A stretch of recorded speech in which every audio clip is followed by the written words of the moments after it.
insulina, síntesis y secreción dependiente de potasio y no dependiente de potasio, vía de señalización de la insulina, intestino, el intestino vamos a hablar de las incretinas y del efecto incretino.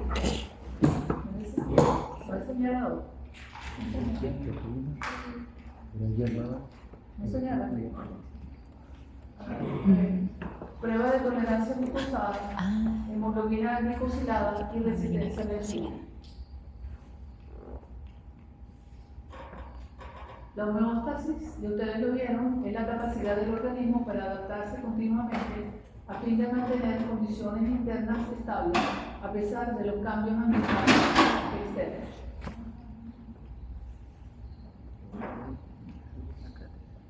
La glucosa tiene su propia homeostasis, que va a ser mediada por hormonas.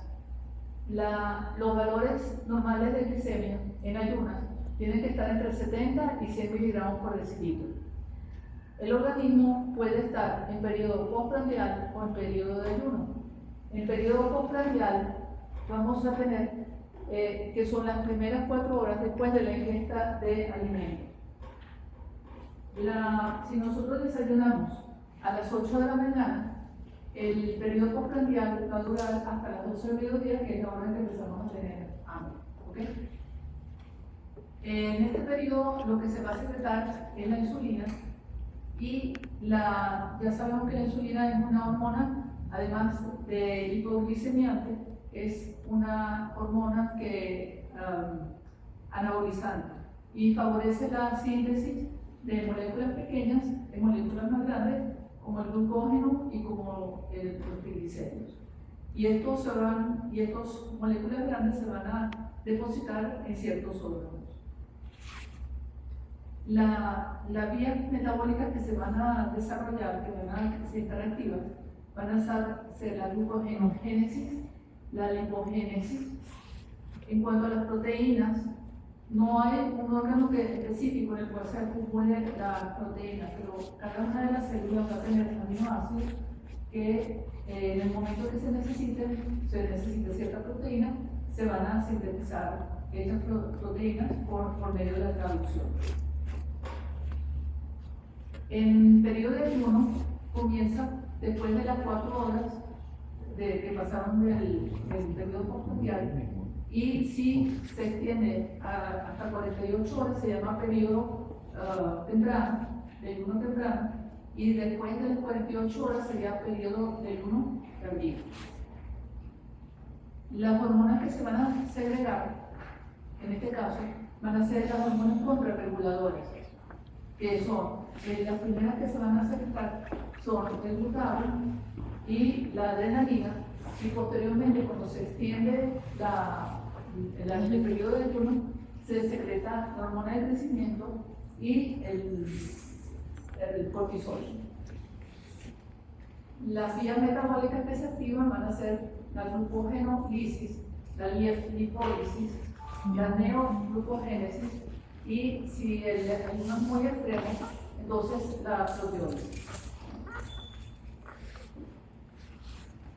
Seguimos ahora con la estructura de los órganos y órganos relacionados con carbohidratos, transportadores y el páncreas. Los transportadores de glucosa son los GLUT y los SGLT. Los GLUT actúan por transporte pasivo y por difusión facilitada. ¿Qué significa esto? Transporte pasivo, no van a utilizar energía como por ejemplo el ATP, y difusión facilitada van a pasar por mayor concentración a menor concentración mediante cambios, gracias a que los transportadores cambian su configuración y permiten la entrada de la glucosa a la célula. Hay 14 GLUTs. De los 14 GLUT nos interesan estos 5. Tenemos el GLUT 1 y 3 que se encuentran en el glóbulo rojo y en el sistema nervioso central. Son de baja capacidad, pero son permanentes, pero son rápidas, tienen velocidad rápida. Los GLUT 4, los GLUT 2, van a ser se van a encontrar en el hígado, el 2, en el hígado, en el intestino, en el riñón y en el páncreas. Estos son de alta capacidad y de poca afinidad. Alta capacidad es porque ellos pueden abarcar una mayor cantidad de carbohidratos, y poca afinidad porque se pueden transferir tanto glucosa, galactosa o fructosa. Y tenemos los GLUT 4 que se encuentran en músculo y tejido adiposo, y para que se recuerden como regla mnemotécnica MAE 4, músculo, adiposo, insulina 4. El GLUT 5 transporta fructosa. Tenemos los SGLT, que van a ser 1 y 2.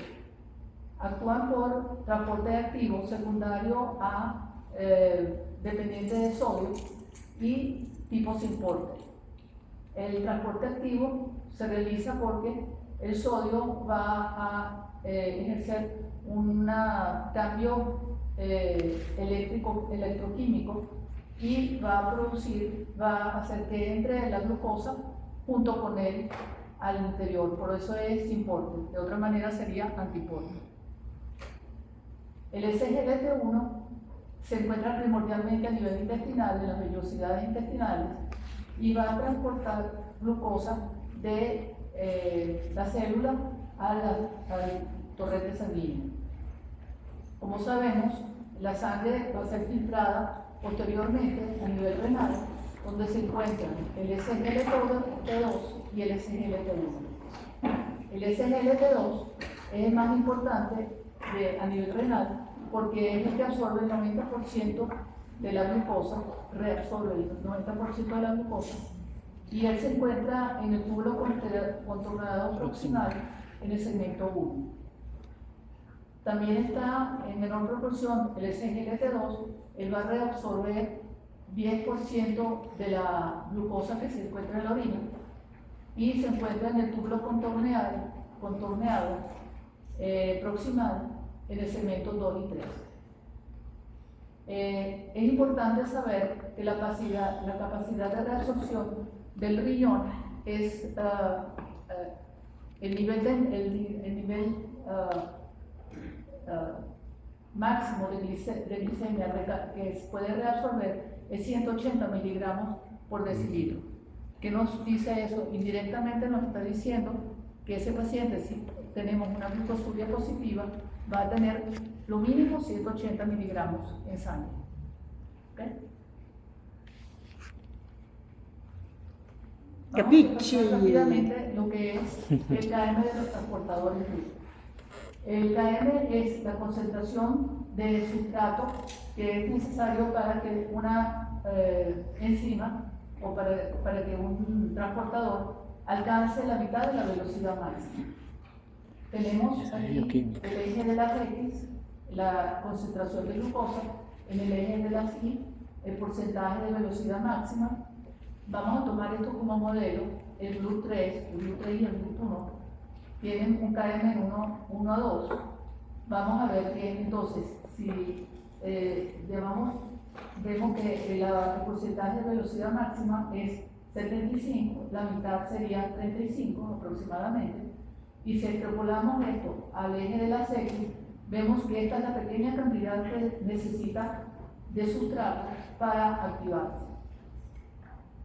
En contrario, esto ocurre en forma contraria cuando el GLUT 2 tiene el KM en promedio en 17. Fíjense la cantidad de glucosa que necesita para cumplir con su función. La saturación de la esta es la diferencia entre un KM pequeño y un KM del receptor alto. ¿Qué relación hay entre los transportadores SGLT y el tratamiento de la diabetes? Inicialmente los inhibidores de SGLT2 se crearon para ser utilizados en los pacientes cardiópatas con insuficiencia cardíaca, dada la acción que tienen de inhibir la reabsorción de sodio. Se llaman glicosidas. Una de esas, que es la más conocida, es la empaglifosina.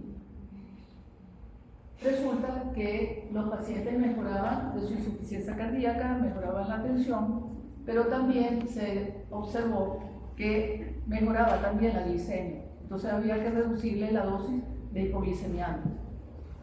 Entonces se comenzó a utilizar en pacientes con diabetes y cardiópata y diabetes. Recientemente se creó también un inhibidor de SGLT1 y SGLT2, la sotaglifosina, que va a actuar como inhibidor del SGLT2 a nivel renal, y el SGLT1 lo inhibiría a nivel intestinal, de manera que se está disminuyendo la reabsorción y se está disminuyendo la absorción a nivel intestinal. Entonces, también se usan en los pacientes diabéticos cardíacos. Tenemos el páncreas, que es un órgano muy activo desde el punto de vista metabólico. Es el órgano mixto. Es mixto porque es exocrino, secreta enzimas digestivas, dentro de ellas las amilasas, que nos interesan en la parte de carbohidratos, y como un órgano endocrino, porque están presentes los islotes del Langerhans. Este es un islote del Langerhans. Tiene en su centro la célula beta, que es la que va a secretar insulina, la célula alfa, que va a secretar glucagón, la célula delta, que secreta somatostatina, y las células PP, que secretan el polipéptido pancreático. Ahora, vamos a ver la irrigación de los islotes del Langerhans. Este es un aspecto muy anatómico muy importante, porque nos va a hacer entender la fisiopatología de la diabetes, muchos aspectos de la fisiopatología. La irrigación de los islotes es una irrigación centrífuga, va del centro hacia la periferia. Imagínense como si fuera un árbol, que la savia viene de la raíz, llega al tronco y se dirige a todas las ramas y a todo el follaje del árbol. Entonces, vamos a ver esto en diferentes periodos postprandial, algunas, y qué ocurre en la diabetes. En el periodo postprandial tenemos un ingreso de glucosa, se va a activar. Ese es un estímulo para la secreción de insulina por las células beta, y las células beta ejercen una inhibición paracrina sobre las células alfa, de manera que las células alfa no van a secretar glucagón. En el periodo de ayunas ya no hay glucosa que esté entrando, no se secreta no se secreta insulina, no hay inhibición de las células alfa y se secreta glucagón, subiendo los niveles de glucosa. Esto ocurre en el periodo de ayunas. ¿Qué ocurre en la diabetes? Tenemos hiperglicemia porque no hay insulina, no hay insulina porque el islote no está activo, no hay degradado, y entonces no se secreta insulina, no hay inhibición de las células alfa, y las células alfa secretan glucagón. Por lo tanto, aumenta la cantidad de glucosa. De manera que un paciente diabético es hiperglicémico por dos vías. Una, porque no hay célula beta funcional, y segundo, la célula alfa está secretando glucagón, que es hiperglicemiante. Vamos ahora a ver la insulina, la síntesis, secreción dependiente de potasio y no dependiente de potasio, y la vía de señalización. la síntesis de insulina, tenemos en la célula beta, tenemos el gen de la insulina en el cromosoma 11. Mediante la transcripción se va a formar el RNA mensajero. Luego, en el retículo endoplástico se ocurre la traducción y se va a formar la preproinsulina, que la tenemos aquí. La preproinsulina va a ser escindida por una proteasa, liberándose el péptido señal. Nos va a quedar entonces la proinsulina. La proinsulina otra vez es escindida en dos sitios, en dos regiones, y vamos a obtener la insulina más el péptido C. Tanto la insulina como el péptido C se van a ser guardados a nivel en gránulos, y en el momento que se necesita por aumento de glucosa, y se activa la forma activa de la hormona, que es la insulina, y estas dos formas son inactivas. El péptido C también es inactivo, pero nos sirve como un marcador indirecto de la producción de insulina por el páncreas. ¿Eso está claro? Okay. La molécula de insulina tiene dos cadenas, una alfa y una beta. El alfa tiene un puente intercatenario y los otros intracatenarios, y hay dos puentes intercatenarios. ¿Cómo se secreta la insulina por las células beta pancreáticas? Esta es una célula beta. Vamos a tener, aquí está el glucosa. La glucosa, en periodo postprandial, entra a la célula y la glucosa inmediatamente es fosforilada por la glucoquinasa. ¿Para qué sirve esto? En parte es porque, bueno, uno porque va a entrar al ciclo de la glicólisis, pero por otra parte impide que la glucosa pueda volver a salir, porque el GLUT2 es, la glucosa puede entrar de acuerdo a los valores de concentración en un extremo u otro. La glucosa fosforilada, glucosa 6-fosfato, entra a la vía de la glicólisis, luego el ciclo de Krebs y luego la fosforilación oxidativa. A raíz de la fosforilación oxidativa vamos a tener un aumento de ATP, entonces la relación ATP-ADP está aumentada. Y este aumento va a hacer que el canal de potasio, que es sensible a ATP, se cierre y ocurre una despolarización a nivel de la membrana. Esta despolarización va a hacer que el canal de calcio, que es dependiente de voltaje, se abra y va a entrar calcio a la célula. Eso va a estimular la secreción de las vesículas donde se almacenó la insulina y el péptido C y se libere al exterior. Una manera de recordar todos estos cambios es aumento de glucosa, aumento de ATP, aumento de potasio, aumento de calcio, aumento de vesículas, aumento de excreción de insulina. ¿Sí? Ahora, este es otro mecanismo, actualmente todo el mundo conoce. Hay otra vía de secreción de insulina por las células beta que es independiente del potasio. Esto va a ser la base del funcionamiento de las incretinas, que vamos a ver en un par de láminas más adelante. Las incretinas se van a unir al receptor de incretina, que está asociado a la proteína G.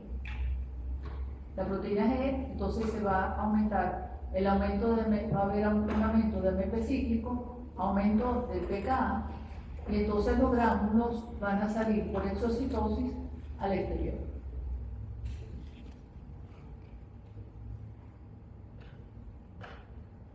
¿Cuál es la vía de señalización de la cascada de insulina? Tenemos que la insulina, que fue liberada en el páncreas, va a ser liberada a nivel del torrente sanguíneo y va a llegar a las células diana. Las células diana, que son el músculo, el tejido adiposo, recuérdense de MAI4, van a tener un receptor que tiene una cadena, dos subunidades alfa y dos subunidades beta. Este receptor se va a autofosforilar y a su vez, cuando este receptor o cualquiera de las otras enzimas se fosforila en el residuo de tirosina, se va a activar la vía de señalización. Este receptor, este residuo de tirosina la vamos a llamar receptor ON. Cuando se fosforila en el residuo de serina tronina, entonces este va a ser el receptor OFF. ¿Eso está real? ¿Sí? Cuando hay, después que se fosforiló el receptor, se van a fosforilar dos proteínas, la SHC y el IRS. Esta parte que ustedes ven en rojo es la vía intogénica. Y esta parte que vemos aquí, todo en verde, es la vía metabólica. Después que se fosforila el IRS, se van a fosforilar el AKT-PHK, que son quinasas que se encuentran a nivel de que se encuentran en la vía, y ellas van a hacer que el GLUT4, el transportador GLUT4 que se encuentra en el citosol, sea traslocado a la membrana. Y de manera, cuando llega a la membrana, va a tomar a la glucosa entra a la célula y nuevamente entra a la vía de la glucólisis, ciclo de Krebs, fosforilación oxidativa para obtener ATP para ser utilizado en el metabolismo de la célula. Imagínense que el GLUT4 sea un taxi que lo llamaron, se mueve hacia la membrana y busca el pasajero, que es la glucosa, y la glucosa entra de él. ¿Okay? Esto es importantísimo para la parte de diámetro. Por otro lado, cuando se fosforila la vía mitogénica, se activan las MAP quinasas y vamos a tener como resultado la arteriosclerosis y la secreción de endotelina, que es vasoconstrictor. Por lo tanto, aumenta la tensión, produce hipertensión. Ahora vamos a hablar del intestino, el efecto incretina y las incretinas. Había unos investigadores, hace varios años, estaban haciendo estudios de qué diferencia había entre administrar glucosa vía oral o glucosa intravenosa en un paciente y cómo respondía el páncreas a esa administración. Entonces, aquí vemos aquí en el eje de las X vemos el tiempo, en el eje de las Y vamos a ver la secreción de insulina. Cuando los pacientes se les administraba glucosa vía oral, la insulina se elevaba haciendo este pico grande, azul, mientras que cuando se le administraba a otro grupo, eso eran dos grupos, a uno se le dio vía oral y el otro intravenoso, vía intravenosa. Cuando se le administraba glucosa intravenosa, el pico de los pacientes era este pequeño montañito. La diferencia que hay entre esta respuesta y esta se llama respuesta incretina. Este mismo experimento se hizo en pacientes diabéticos y se encontró de la diferencia de que las dos elevaciones son mucho más pequeñas que la original de los pacientes sanos. Entonces, ¿qué significa efecto incretina, que es esta diferencia. Es la diferencia en la respuesta que consiste en la mayor secreción de insulina por el páncreas al administrar glucosa vía oral que cuando se administra por vía intravenosa. Entonces esos investigadores comenzaron a preguntarse por qué razón hay esa diferencia de respuesta. Y se encontró que cuando uno ingiere alimentos vía oral, se secretan dos sustancias que se agruparon con el nombre de dos hormonas, que se agruparon con el nombre de incretina. Una es el GLP-1 y otra es el GIP. El GLP-1 es un péptido similar al glucagón, es secretado por las células L, y el GIP, que es un péptido dependiente de glucosa y es secretado por las células K. Estas dos incretinas van a las células pancreáticas, viajan por el torrente, vienen del intestino, van por el torrente circulatorio, llegan al páncreas y mediante la vía que acabamos de ver, no dependiente de potasio, entonces se estimula la secreción de insulina. ¿Qué hace la insulina? Aumenta la captación de glucosa a nivel de músculo y el tejido adiposo, MAE4. Las células, por otro lado, el GLP-1, al ser un análogo del glucagón, no tiene la misma acción del glucagón endógeno, de manera que disminuye el glucagón a nivel de las células alfa y disminuye la producción de glucosa, la neoglucogénesis. En realidad hay otro mecanismo, además de este, en el cual recuerden que el efecto, la insulina tenía un efecto. ¿De qué tipo tenía el efecto? La insulina que hacía con el glucagón. Inhibía. Hipoglicemiante, pero inhibidor. O sea, no inhibía. Sí. ¿Okay?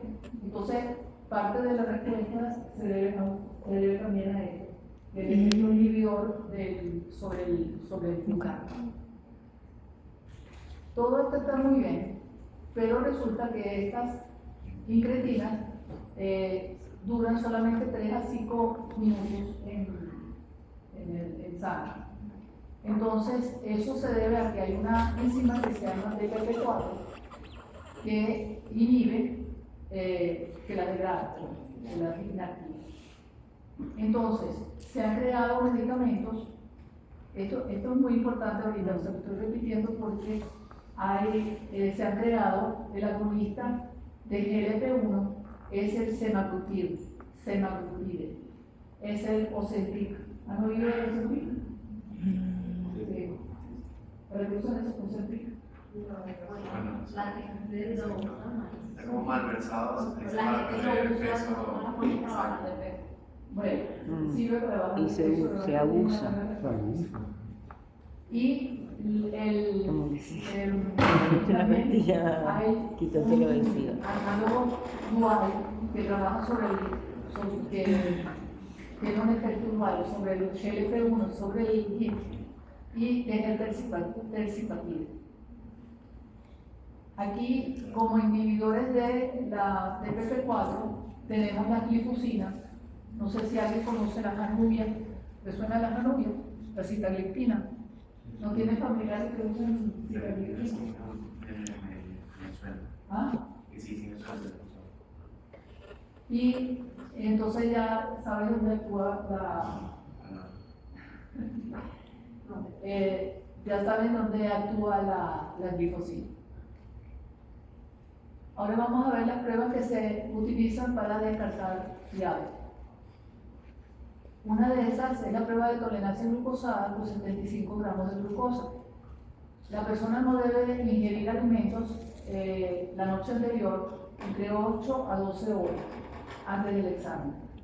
Cuando llega al laboratorio, se le va a tomar una muestra de sangre para glicemia e insulina y se le dan 75 gramos de glucosa y debe estar en reposo. A las 2 horas se le toma nuevamente una muestra de sangre y se le vuelve a tomar la muestra para glicemia e insulina. Este es un gráfico experimental, ¿ok? Para poder ver qué ocurre cuando se hace esta prueba. Aquí están los tiempos, el tiempo 0, el tiempo 120, aquí el tiempo 60, y aquí están en el eje de las Y, está la insulina, la concentración en sangre de insulina, de glucosa y de glucagón. Entonces, si es un paciente normal, la glicemia sube de 70, sube a 140 y después baja. Simultáneamente, en respuesta a esa hiperglicemia, se secreta la insulina de 12, sube a 50 y después baja. El glucagón ocurre lo contrario, se disminuye la glicemia mientras la insulina está subiendo, el glucagón está bajando, después vuelve a subir. Y este es un caso de un paciente diabético que vamos a ver que tiene la glicemia elevada, basal, en ayunas, y también tiene una glicemia postprandial elevada. Esto es experimental, entonces normalmente uno no pide glucagón, solamente se pide glucosa y glicemia e insulina. Y este paciente tiene que tener la observación de que no se puede dar en personas con glicemia en ayunas mayor de 110. No hay ni en diabéticos. ¿Por qué? ¿Por qué? Porque no puedo hablar del diabético. Segunda prueba. ¿Ah? Porque la hiperglicemia le da una cetocidosis delante de uno.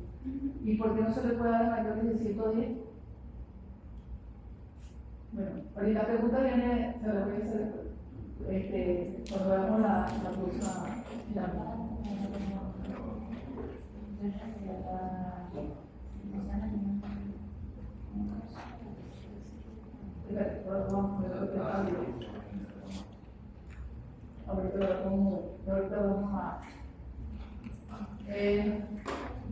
Ahorita vamos a ver la hemoglobina glicada. La hemoglobina glicada o glicosilada. En el año 2016, hace 20 años, se demostró que la glucosa se unía a varias proteínas, se unía a la proteína, a la lactasa, al colágeno y a la hemoglobina. Y se encontró que cuanta más glucosa hubiera, más uniones glucosa-proteína había. Entonces se planteó usar la hemoglobina glicada como indicador metabólico de los pacientes diabéticos. Este indicador, esta hemoglobina glicada, nos va a decir cuánta glicemia tiene el paciente en los últimos 3 meses. ¿Por qué? ¿Por qué 3 meses? Porque la vida media del eritrocito. ¿Por qué? La vida media del eritrocito. La vida media del eritrocito son 3 meses. Exacto. Entonces, la hemoglobina glicosilada mayor o igual a 6,5 nos dice que el paciente está diabético. Ahora, hay discusión entre usar la palabra hemoglobina glicada o hemoglobina glicosilada. En realidad, técnicamente, aunque se usan indiferentemente y uno se les sale y siempre dice glucosilada, realmente el término técnico adecuado es la glicada, porque es un proceso no enzimático, es simplemente ya vamos a ver la unión entre la glucosa y la hemoglobina. Y la glicosilada es un proceso enzimático, es una modificación post-transduccional. Aquí vemos la hemoglobina glicada muy rápidamente, cómo se forma, es la unión del NH2 de la valina, de la hemoglobina, con el grupo carbonilo de la glucosa.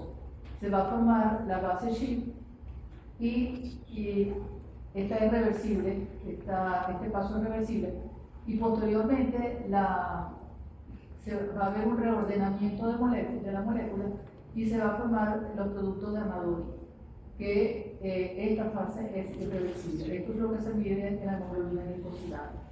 En el organismo, después, el producto de Amadori se va a convertir en AGEs, que son productos de glicosilación avanzada. Entonces, ¿cómo se forman los AGEs? Que son patológicos. La glicación, ya vimos la glicación temprana, se une la glucosa a la hemoglobina, se forma la base CIC, se forma el producto de Amadori, la hemoglobina glicada. Gracias a se van a formar una serie de reacciones se van a llamar productos de unidad de AGEs.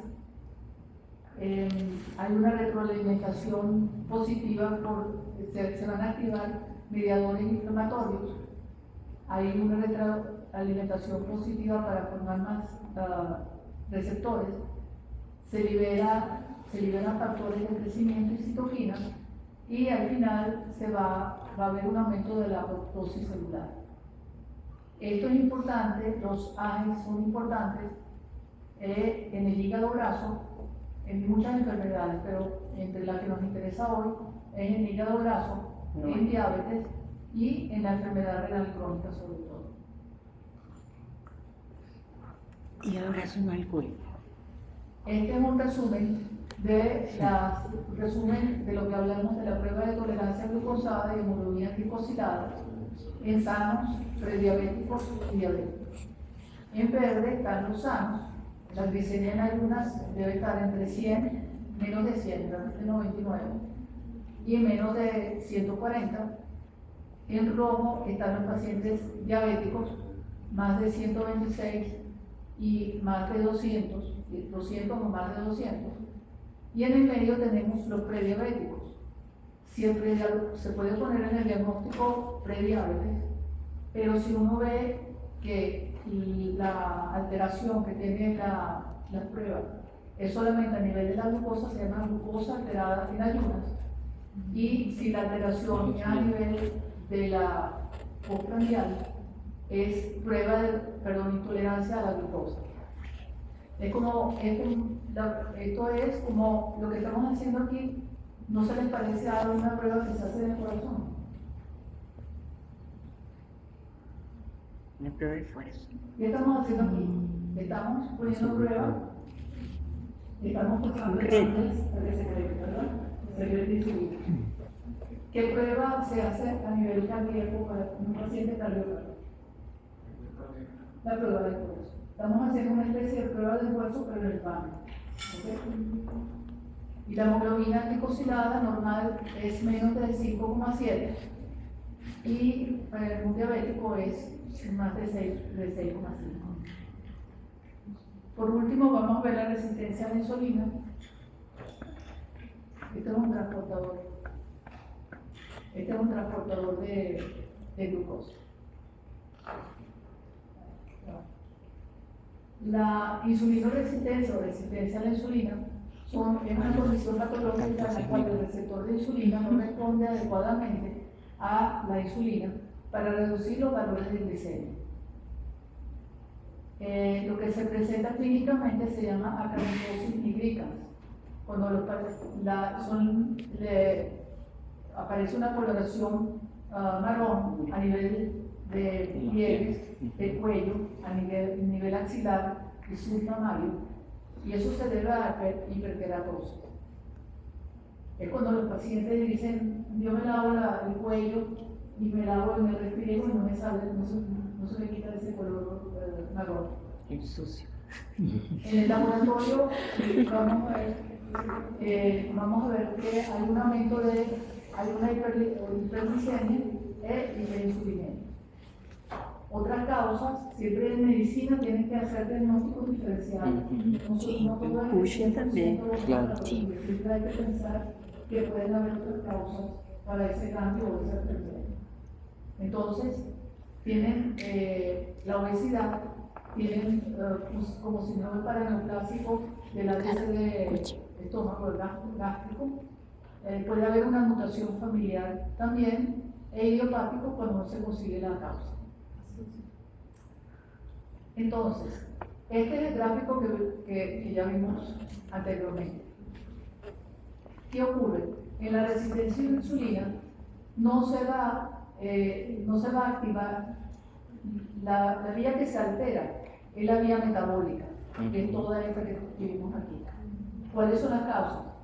Puede haber una disminución del receptor de insulina, puede haber una alteración tanto en la cantidad o en la fosforilación del IRS, del AKT o disminución de la cantidad de los GLUT4. Y puede haber otras modificaciones posttransduccionales del cuerpo. La causa más frecuente es a nivel de la hiperfosforilación de la serina-treonina, que se acuerdan que dijimos que la fosforilación de serina-treonina es el interruptor OFF. La hiperfosforilación de esto por los ácidos grasos saturados y por la citoquina es un factor que dificulta el funcionamiento de la vía. Y puede haber quinasas, la quinasa fosforila, y pero en vez de fosforilar en las residuos de tirosina, que es donde debería iniciarse la vía, se va a fosforilar a nivel de la insulina treonina.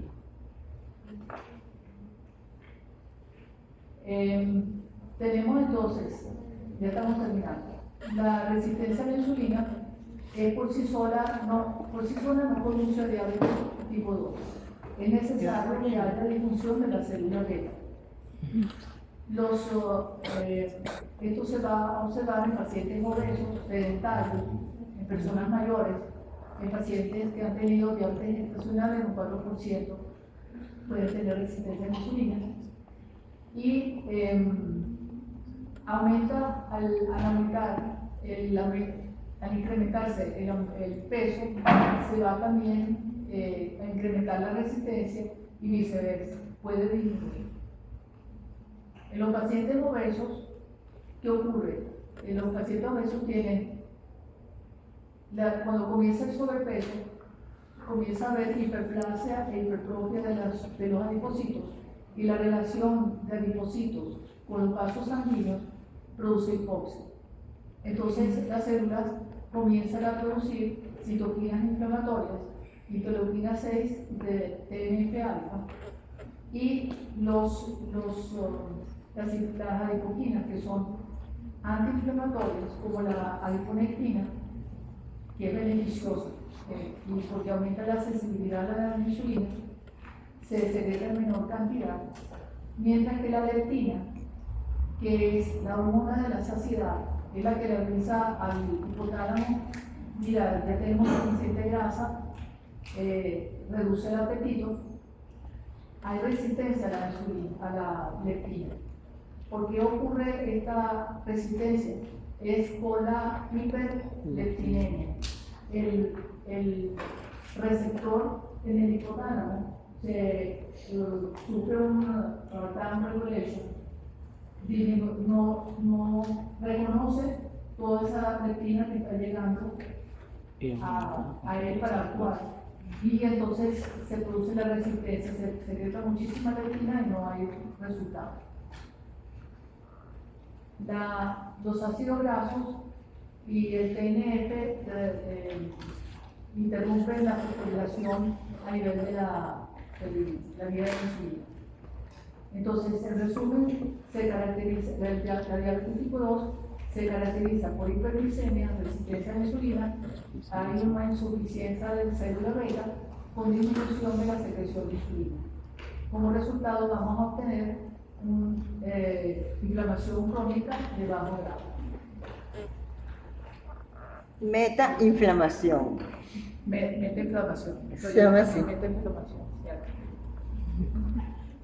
¿Alguna pregunta?